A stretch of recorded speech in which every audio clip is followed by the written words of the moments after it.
Everybody, welcome back to another episode of FSI DFS Fantasy NASCAR Picks. I'm your host, Mike Brewer, 31. I know after last week's video, you said you don't need to apologize or anything, but I do want to say I am sorry that I didn't get a chance to do Xfinity or the truck series this week. It's just one of those things where life happened. My parents are getting older. My father's been battling cancer, and he's moved into a hospice facility, and he still has 6 months or so to live. And it's actually a good thing because now it's like a safer situation than we were trying to live at home. And my mother, who's almost 80, also taking care of him. So very busy helping them with that transition. So I'm sorry I didn't get to the videos. I did hit allergies or something while I was up there helping out, so my voice isn't 100%. So I'm gonna try to keep this short and I get you the information and get you on your way for your weekend. And then just no video next week because of Easter Sunday for Cup. They're off. They're at Rockingham for truck and for Xfinity. I am very busy in retail and in the church during the Easter week. So again, I will try to see if I can get content out for that. But if not, then I will have it on the FSI site. It's really cheap. And if you're stuck on something like you were, a lot of you for Truck and Xfinity, you reached out to me through social media and I got you the information you needed. So you can always do that too. So onto this cup race. It could be entertaining. Let's just call it that. If you recall last year, it was March 17th. It was like one of the earlier races when they went to Bristol and they tried this Goodyear softer tires, so there'd be some fall off and some better racing, and it courted as absolute disaster. They fixed it. The fall race wasn't as bad, but looking at practice today, the tires are starting to court again, so that could be an issue. So hopefully the crew chiefs and teams and executives and everybody learned from what was happening there and could help them manage their tires better on the race tomorrow. Or there's going to be a lot of cautions and a lot of disasters, and it's going to turn into chaos. So I wouldn't go super heavy on this one. You probably go a little bit more than a plate track where, Daytona Talladega, which is actually the race in 2 weeks coming up, where it's high variant as much, and NASCAR's already a high variant sport to begin with, so that just adds a more craziness to it. So I would just look for a place differential here. You're going to need dominators too. There's been probably like two, three, sometimes four here. Last spring we had three of them. 500 laps. There's a lot of points up for grabs there for fast laps and for a lap sled. And with the tire fall off, it's not always the leader who gets up there and has the fast laps because as they get fresher tires, it could be almost anybody in the field. So um, there's that factor also. So practice, I didn't throw the data up there because I just felt it was kind of skewed. Like A had better track conditions than B, and some of them were trying different things for fall off, testing the tire, having problems with the tire. So I really didn't feel that it was an accurate assessment. But if I did feel somebody is super, super slow in practice or concerning, I'll bring that up as we go through the driver breakdown for that. So I was thought about throwing the whole tire wear thing up here. You can look back at previous videos at the chart of who's good, but I'll try to hack that out as I go through here too. Also, the ones with yellow on it, I went through and I read the log of the spring race last year, and I might have missed some people, but these were the primary ones that had issues with tires going down. So it doesn't necessarily maybe they got a bad one, maybe like they didn't understand what was happening, and then later in the race they were more able to be fine because like Hamlin was one of the ones that had an issue, but and I think he spun out early, but he ended up winning the race. So like this doesn't necessarily mean don't play these guys, fade these guys because they can't drive in these tires. I'm just kind of highlighting some things that happened last year. So all the Hendrick cars were really fast on this track in practice. And so we're looking for like drivers that are good on steep tracks and good on tire wear and short tracks. And Bowman got the pole here. I think you're going to treat him as a GPP here. I think he can go out there and lead early, but like he's got Larson and Hamlin right behind him, pretty close, and they could overtake him in 15 or 20 laps, and then what?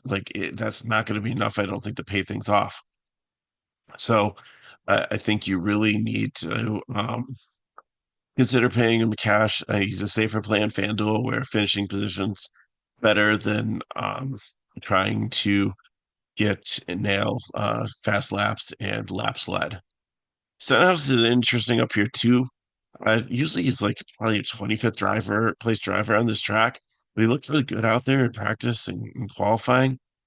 And even like his fall off and like he was like top five in 5 lap, 10 lap, 15 lap, like all the laps, like multiples that went out there looked really good. So could he get out past Bowman? Could he get out there and lead, make maybe the first 30 laps or so, and then, have a good finishing position?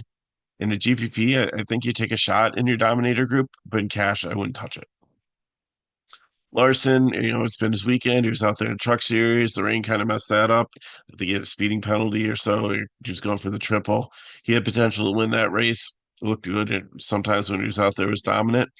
And the he just pretty much ran away with the Xfinity race. Like he was like it was like back with Richard Petty days, where like he had the car that was just head and shoulders above the rest. And I just think his like technique in the car and understanding everything did well. I think only like 13 cars finished on the lead lap. Like Larson lapped most of them, led a majority of laps. It was like a vast majority of laps. Very, very dominant performance today there. Here, on the other hand, like he's been good at finishing in the next gen car at Bristol. He's been good on this type of track. He just hasn't racked up the down points with fast lap and lap led. So I think you can play him in cash. I think he's in good form. And like I said, he had the extra experience out there. I don't think he's going to be tired out. The guy just seems like to have Energizer Bunny energy.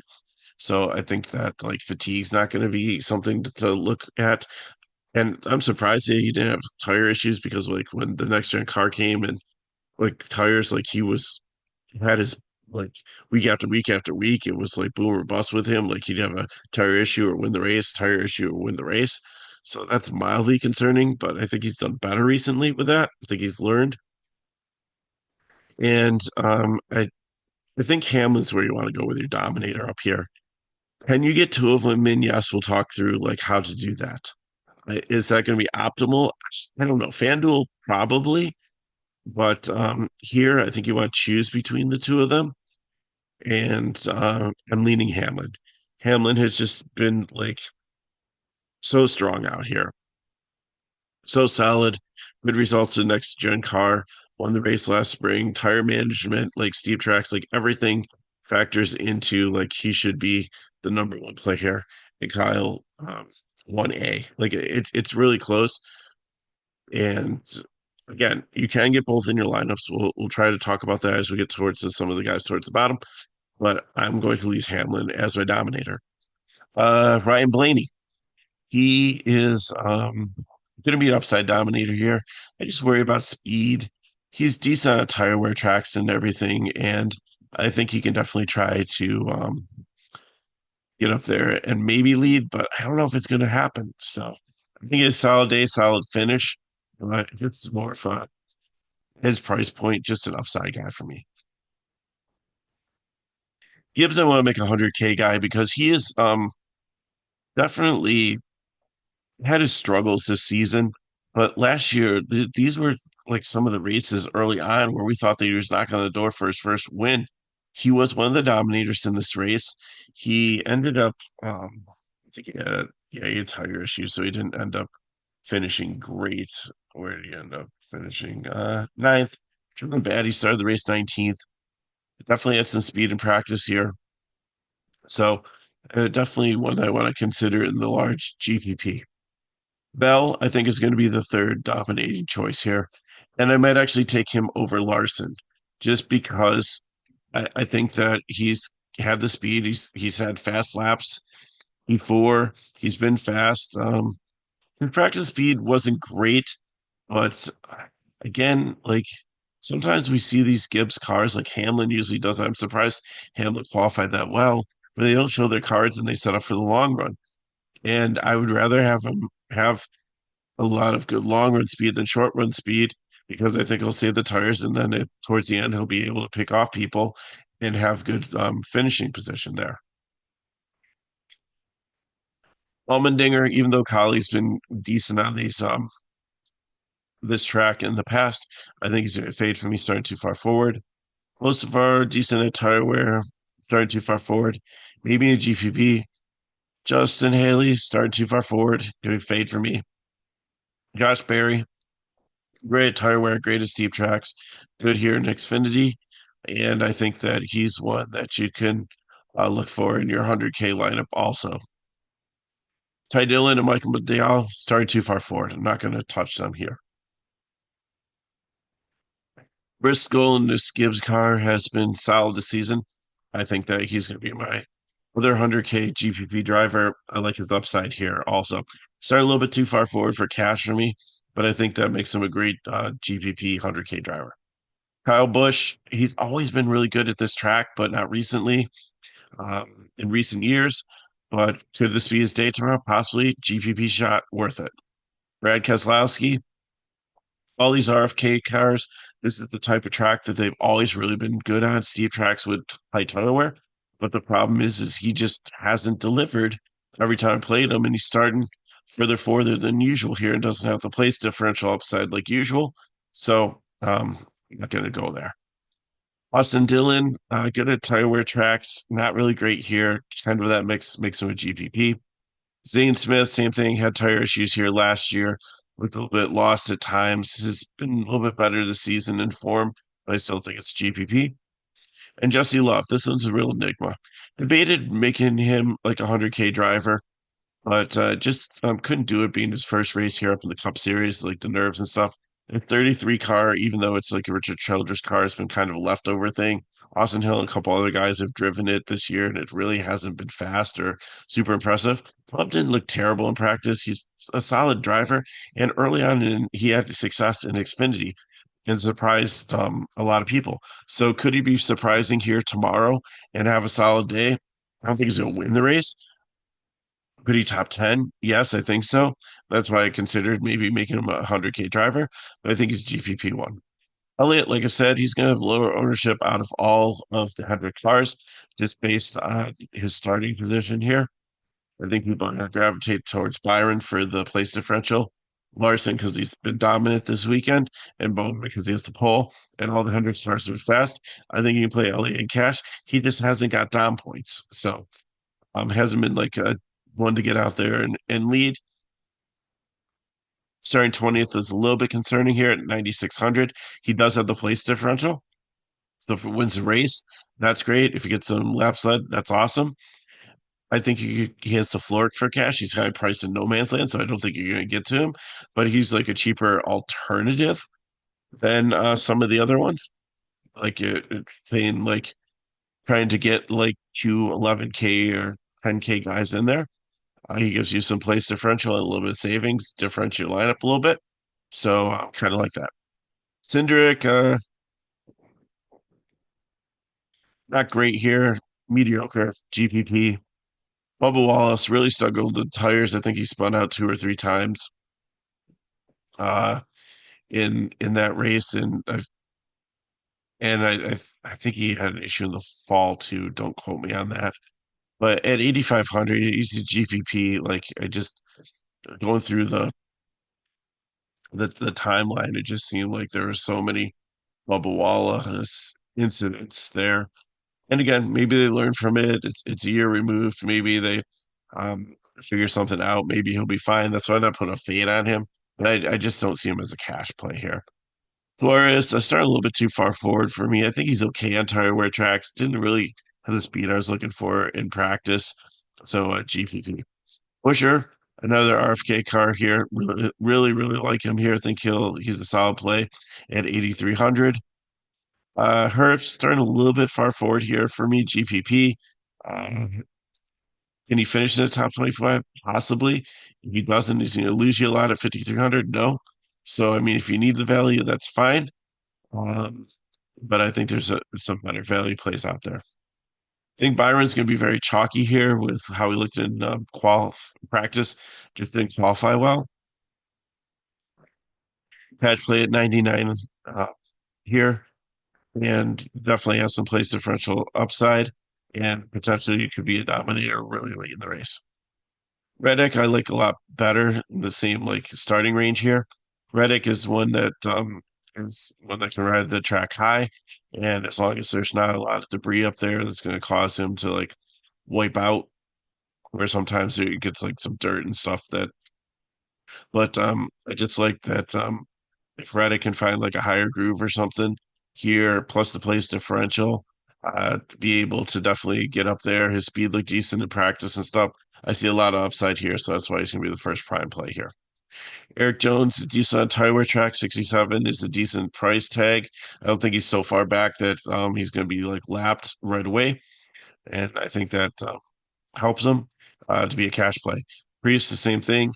Ran a lot of modifieds here or on this type of track, and probably prefer you be the dirt one again. But I'm kind of thankful it's not.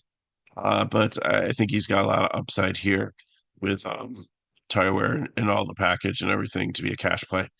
Gilliland, okay with tire wear. I just like other plays better, so it's GPP for me. Gregson, I think super solid here. Clicks, checks all the boxes, just didn't qualify well. I think, this number four was always a tire wear team when Harvick was there last year. Barry did decent in it. And I think there's a lot of upside here at 6,900 for him to help you try to get the drivers looking at up to the pin. John Hunter Nemechek, I had to think a lot about this one.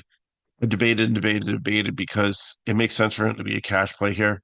He's decent on trial tracks, yes. Has he had a lot of incidents? Yes, this year. The last couple of races has he been better? Yes. Has he been chalk in the last couple of races too and let us down? Yes.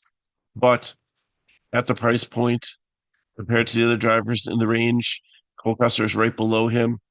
I trust John Hunter Nemechek more here. Custer just hasn't had the speed, didn't have the speed in practice. Nemechek looked a lot better there, and tire wear management should be okay.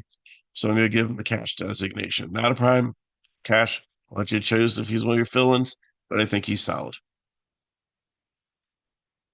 Where I just can't do it. I just feel that he's going to be one that just gets lapped, um, ends up 5 or 6 laps down. Ross Chastain, I thought about making him a prime play here, but you need those dominators up top. There's no way you're getting him in your lineup if you're playing multiple like 10K guys. If you don't, you probably can put him in here. You might need to go a little bit cheaper than Gregson for your other play if you um, want to try to get him in there with Reddick and with Logano, who's almost a free square here. So, you know, he has the upside probably like top 15, so that's like 20 place differential points. Going to be very popular down here. Van Skidsberger, I think you can look at him also. Not this type of track, didn't qualify well, but he should have enough speed more than some of the ones that I think are really going to struggle here. And I think that at 5,800, you're going to need him if you're trying to get two high dollar cars in your lineup out there, like with Hamlin, Larson, and Bell, or even trying to play Elliott or Byron as place differential play. LaJoy is running a selective schedule, which means that I think he feels that this is a decent track for him. So, with that being said, I don't love the play, but I think down here 5,400, that even though it's a Rick Ware car, I think that he gets the most out of it, even though, the namesake is driving one of the cars and Cody. I think LaJoy's just a better driver. I know, like, he's fallen a lot from like how he was like last couple of years in the seven, but I think there's still enough um meat on the bone, as they say, to be able to be solid. And Logano, you just gotta lock him in down here. Just messed up in qualifying, ended up 38th here. Like he's fine. Hit the wall, but even if he goes to a backup car, even if they fixed it, it's an elite team. The engineers and everything will get that car. He'll be perfectly fine, and he'll should be able to go out there and get up into the top 15, maybe in the top 10 So solid day. His crew chief is great at strategy with tire wear, even though they were horrible with it last spring. They're one that don't usually make the same mistake twice.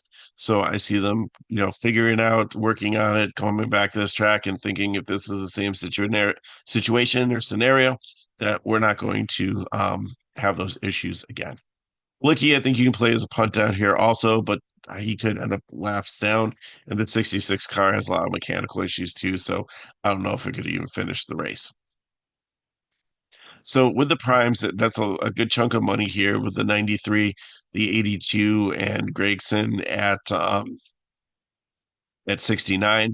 So like you got to keep Logano. I drop Reddick if you're trying to get like Hamlin and Larson in the same lineup. That would be the most expensive combo.